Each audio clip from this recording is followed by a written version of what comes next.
नमस्कार, स्वागत है आप सभी का मेरे YouTube चैनल पर। आज का वीडियो है क्लास 12 के बच्चों के लिए, क्योंकि हम सबको पता है लॉकडाउन के कारण आपकी बोर्ड परीक्षाएं पूरी तरीके से संपन्न नहीं हो पाई थी और एक विषय जो कि क्लास 12 का हिंदी है वो रह गया था। अब इस विषय में हम कैसे अच्छे से अच्छा स्कोर करेंगे ये मैं आपको बताऊंगा।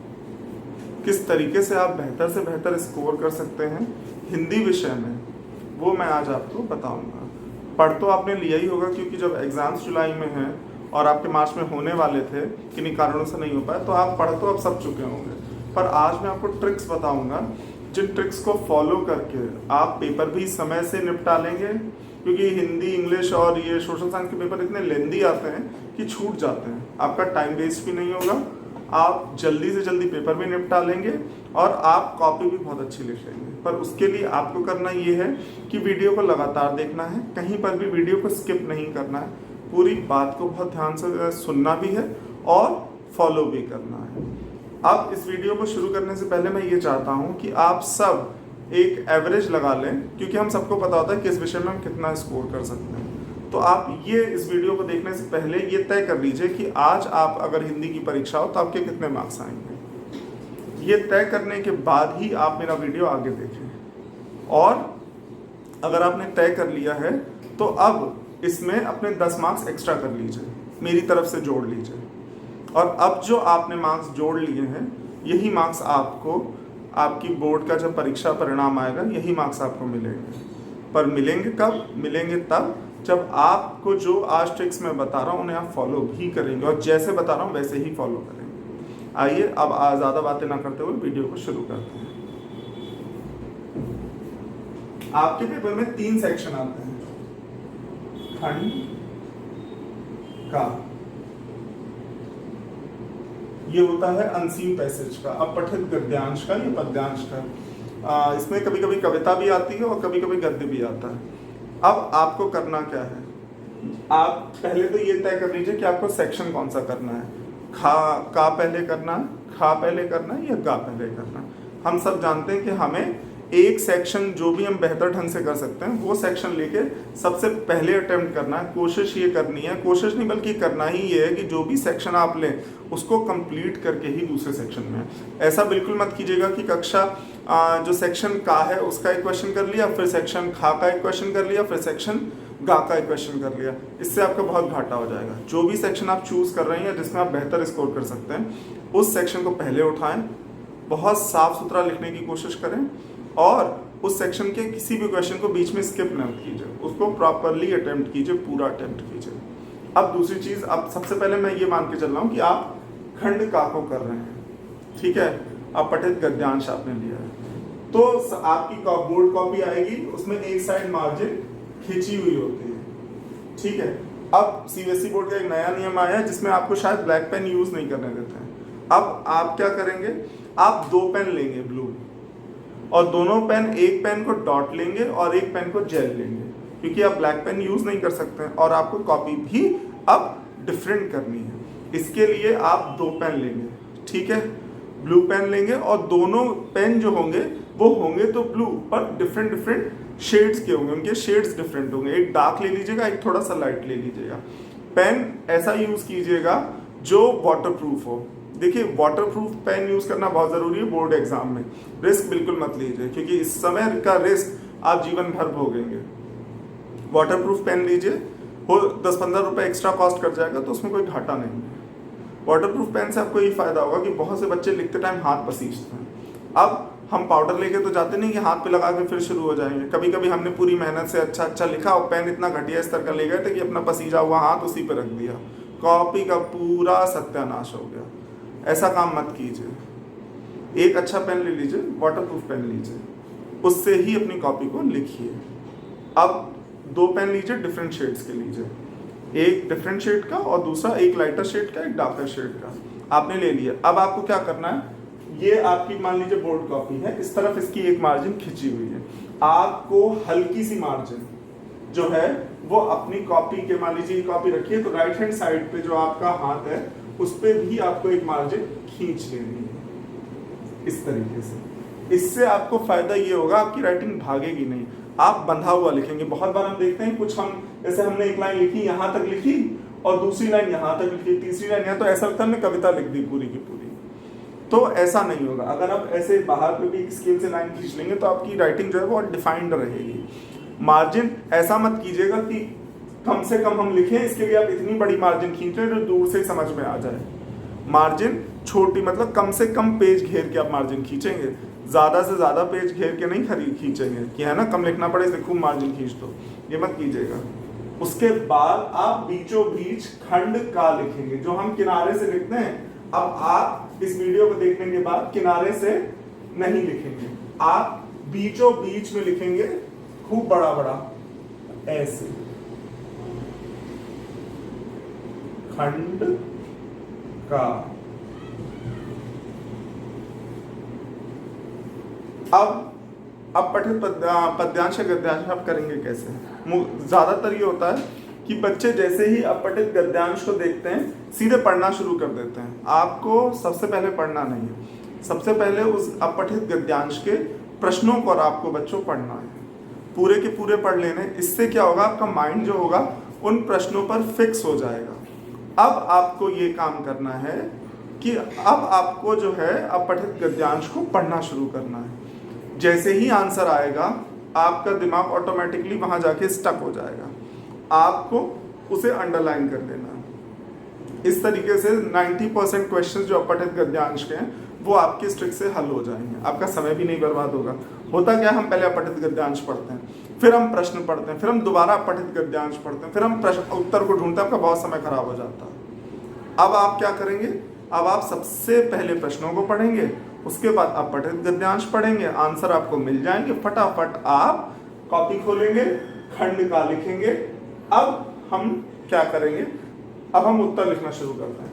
खंड का लिखने के बाद आप एक लाइन छोड़ देंगे, अगली लाइन में मान लीजिए आपने लिखा है पहले प्रश्न का उत्तर, आपने प्रश्न का उत्तर लिखा है, तो आप बीचों बीच में प्रश्न का लिखेंगे। ये आपको तय करना है कि आप हेडिंग्स में लाइटर शेड यूज करना चाहते हैं या डार्कर शेड्स, ये आपकी चॉइस है। तो आपको ध्यान क्या रखना है, अगर आप लाइटर शेड हेडिंग्स में यूज कर रहे हैं तो आपको डार्कर शेड आंसर में यूज करना। आप यहाँ लिखेंगे का, फिर आप एक लाइन छोड़ेंगे, उसके बाद आप अपना उत्तर लिखेंगे। उत्तर कंप्लीट होने के बाद आप फिर एक लाइन छोड़ेंगे। मान लीजिए मेरा उत्तर यहाँ पे खत्म हो गया, तो मैं इसके नीचे वाली लाइन को छोड़ के ही खा डालूंगा, फिर इस तरीके से फिर अपना दूसरा उत्तर लिखूंगा। इस तरीके से मैं अपठित गद्यांश के पूरे उत्तर दूंगा। जब मेरे सारे प्रश्न खत्म हो जाएंगे, उसके बाद अगर आपने यहाँ पे सिंगल जो अंडरलाइन खींची है, तो जहां पे आपके सारे उत्तर खत्म होंगे वहां पे आप बच्चों डबल अंडरलाइन करेंगे। ठीक है, आप डबल अंडरलाइन करेंगे बच्चों। डबल अंडरलाइन करने से क्या होगा, एग्जामिनर को पता होगा कि आपके अपठित गद्यांश शुरू हो गए। अगर आप इस ट्रिक को फॉलो नहीं करते हैं और आपने यहाँ का लिखा, का खत्म हुआ, यहाँ खा डाल दिया और बिल्कुल चिपका के रख दिया, कॉपियां जब चेक होती है तो पता क्या होता है, आपने उत्तर लिखा, एग्जामिनर देख ही नहीं पाया किसी कारण से, आपका एक प्रश्न उसने उस पर नंबर ही नहीं दिया। अब आपका तो नुकसान हो गया। तो जब आपको कॉपी भी, एग्जामिनर आपको कॉपी भी उपलब्ध है, कॉपी बी कॉपी मिलने की भी कोई कमी नहीं है, सब सुविधाएं आपके पास है, आपके पास 2-2 पेन भी हैं, आपके पास बुद्धि भी है, सब काम भी है, तो क्यों छोटी छोटी अपनी जो वो है ना केयरलेसनेस की वजह से आप अपने नंबर गंवाएंगे। इसलिए अपठित पद्यांश आप खूब दूर दूर लिखिए ताकि दूर से ही समझ में आ जाए कि कब आपका कौन सा आंसर खत्म हो गया, ताकि एग्जामिनर तुरंत उस पर नंबर लिख दे। आपका कोई आंसर जो है वो ऐसा ना हो कि दिखे ही ना। पर अगर जो ट्रिक मैंने आपको बताई, इससे आप अपठित गद्यांश लिखेंगे तो आपका समय भी बचेगा, आप आंसर्स भी आपके स्पष्ट हो जाएंगे और आपकी कॉपी देखने में बहुत साफ सुथरी लगेगी।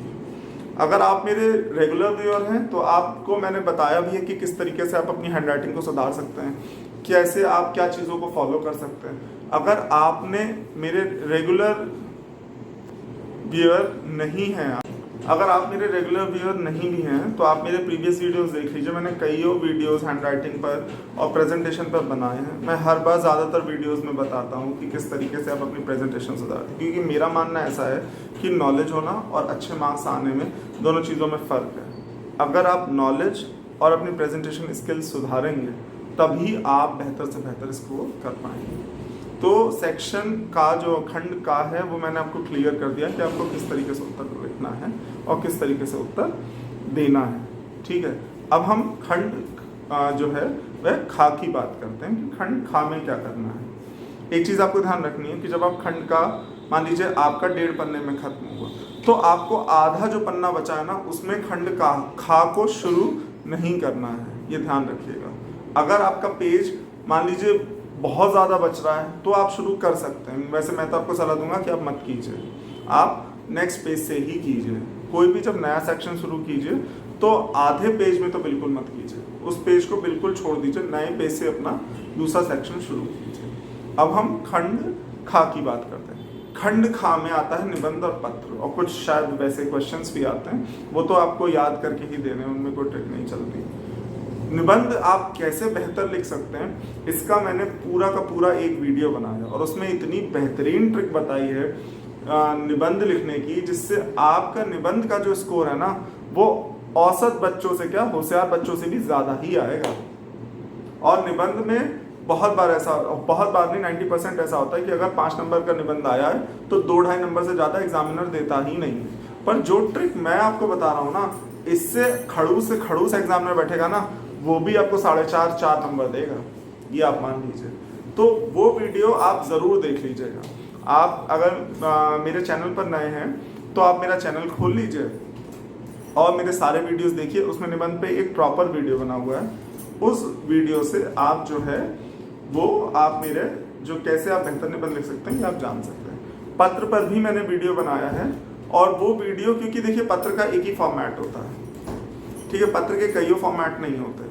फॉर्मेट मैंने बता रखा है, हाँ वो थोड़ा छोटे बच्चों के स्तर का है, पर आपको एक बेसिक नॉलेज उससे हो जाएगी। जब आप खंड खा को अटेम्प्ट करेंगे तो आप ये ध्यान रखेंगे कि यदि आप निबंध लिख रहे हैं तो निबंध जब खत्म हो जाएगा तो आप फिर से डबल अंडरलाइन करेंगे, बहुत स्पष्ट निबंध को लिखने का प्रयास करेंगे, और जो है वो क्या करेंगे, उस पेज को स्किप कर देंगे। अब देखिए यहाँ पे मैं आपको ट्रिक बताता हूँ। जो बच्चे खंड खा को पहले खंड का के बाद जो बच्चे खंड खा को अटेम्प्ट करते हैं 90% उनका पेपर छूट जाता है। आपको क्या करना है, खंड खा को सबसे एंड में अटेम्प्ट करना है। आपको अब उठाना है खंड गा, जो है आपका लिटरेचर का पोर्शन, और अब आपको लिटरेचर का जो पोर्शन है वो अटेम्प्ट करना है। आज का वीडियो हम खंड का और खंड खा का ही रखते हैं क्योंकि वीडियो बहुत लेंदी हो जाएगा। अगर आपको मेरा वीडियो अच्छा लगता है और आप डिमांड करेंगे कि मैं आपको ऐसे ट्रिक्स बताऊं और ये सीरीज़ पूरी कंप्लीट करके आपको समझाऊं, तो आज आपको एक काम करना पड़ेगा कि मेरा वीडियो ज़्यादा से ज़्यादा शेयर भी करना पड़ेगा, और प्लस आपको कमेंट्स भी लिखने पड़ेंगे और आपको लाइक भी करना पड़ेगा, तभी मैं आगे का वीडियो आपको बताऊंगा। मैंने जितना कुछ भी मैंने अपने शैक्षिक अनुभवों से एकत्रित किया है ना, आज वो सब चीज़ें मैंने आपको बता दी। ये सारी ट्रिक्स आपको टीचर नहीं बताएंगे, ये ट्रिक्स मैं आपको इसलिए बता रहा हूँ क्योंकि मुझे बहुत अच्छे से इस चीज़ का अंदाज़ा है, और राइटिंग स्किल्स पे जितनी अच्छी पकड़ मेरी है शायद ही किसी की हो, इसीलिए मैं आपको बता रहा हूँ। और जो ट्रिक्स मैंने आपको बताई है ना, ये आप ये मान लीजिए मैंने आपको ब्रह्म ज्ञान दे दिया है। अब इस ब्रह्म ज्ञान को कैसे ग्रहण करना और कैसे इम्प्लीमेंट करना, ये कार्य आप लोगों का है। धन्यवाद।